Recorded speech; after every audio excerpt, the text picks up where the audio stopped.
All right, folks, we've got the lower ball joint area, upper control arm area cleaned. Now we're gonna install the lower ball joint. And what you have to do is a little bit different. This time you want a cup that fits as close to that diameter as you can to push on the ball joint. And then you'll have the top piece that's gonna go right on top of the lower control arm. So we'll get that set up. Another thing you wanna do, you need to take some grease and just lightly put a light film around this lower ball joint. All right, so we're gonna take this top cup and you want it to fit right around the rim of that upper A arm, but large enough to clear that lower ball joint as it pushes up from the bottom. So that'll be oriented like that. Your cup will be pushed on the ball joint. We'll set that up.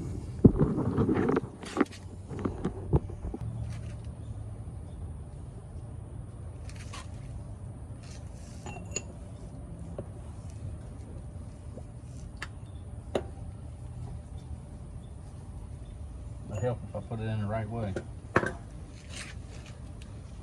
All right, that's the setup there. So we have our screw pushing down on your cup here. You got your lower cup pushing on the ball joint. You know, try to get it started as square as possible. The end of that ball joint that starts in the A-arm is chamfered a little bit, so it will make it fairly easy. But next step, we're just gonna start tightening her on up.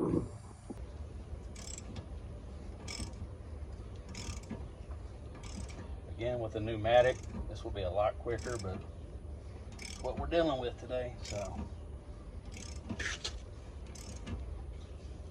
But what we're gonna do is we're gonna watch this gap. And as the bottom of this ball joint seats to the A-arm, it's done. And you'll feel it, it'll get really tight.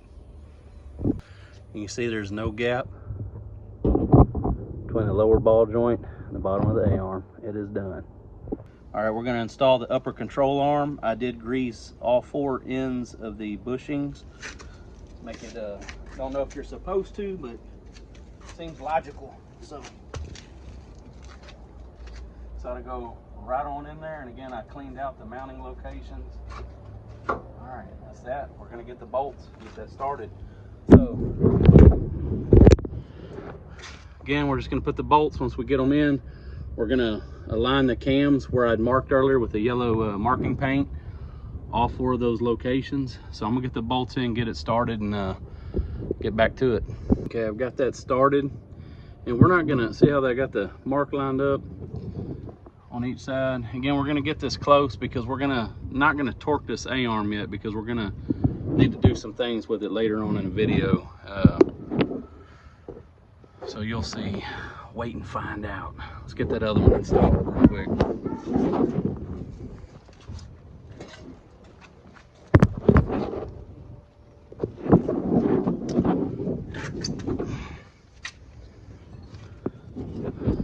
It's that tricky one.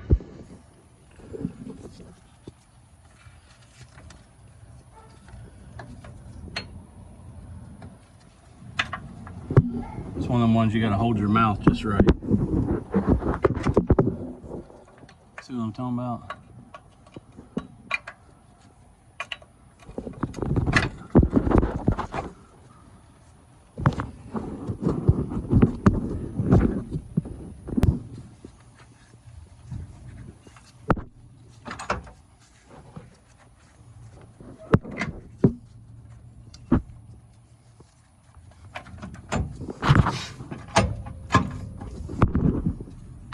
Sorry about all the movement, folks. All right. You can see how that adjusting that cam alters where that A-arm goes. Again, the big thing is just make sure you put it on the correct way, that you want to have both your cams oriented the same. Y'all, lost my nut. There it is. All right, we're gonna get this snugged up. All right, the upper control arm is snugged. It's got it to where I can at least move it, and it kind of holds or stays in place. So next we're gonna wrestle that knuckle back in place. Try to get that bad boy on. After we get the knuckle in place, we'll snug up everything else on here and then do the brakes. Leaving all kind of stuff out. Okay, before we put the knuckle on, I'm going to clean the mounting surfaces for the ball joint, tie rod end locations, as well as the brake caliper bracket.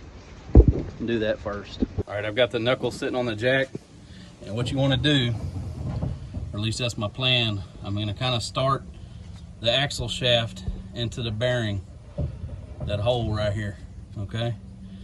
And once I get that started, it's not going to be in the splines, and I'm going to lower the jack down and get the knuckle onto the lower ball joint, and then from there we'll just kind of work it around.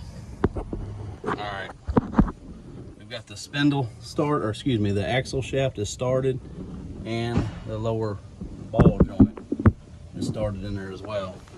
I'm just gonna kind of keep working it using a jack till we get those axle splines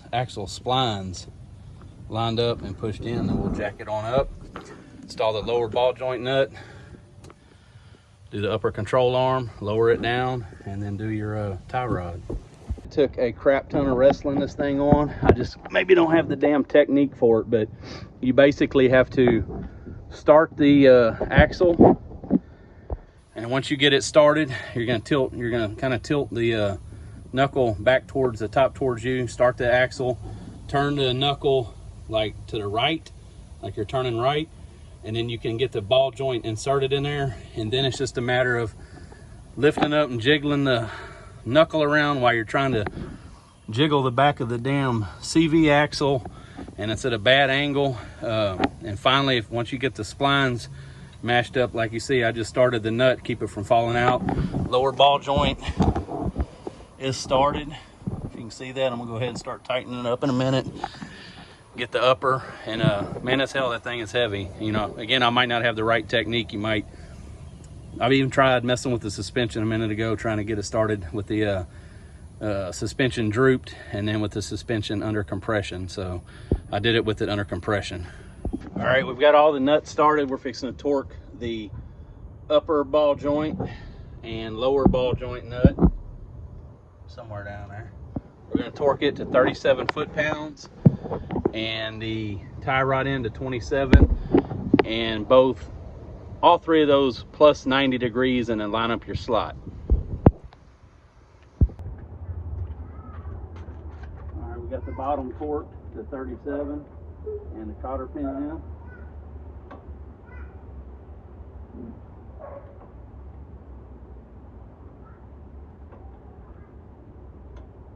All right, that's at 37. We're going to turn it about 90 degrees to the nearest hole.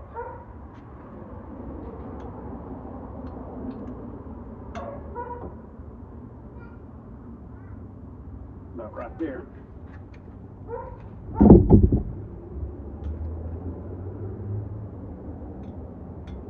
Drop the cotter pin. We're going to do the same on the tie rod. Right yonder, except 27 foot-pounds on that. All that torqued down. Now we're going to do the control arm bolt and nuts. We're going to torque those to 77 foot-pounds while ensuring that we maintain our marks.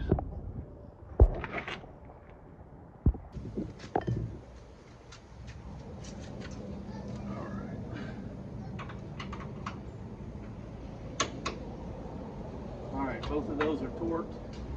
Let's clean this, make sure there's no dirt and debris. We're going to put our grease zert in the top. That takes generally a 5/16 socket or a wrench. Again, make sure it's clean.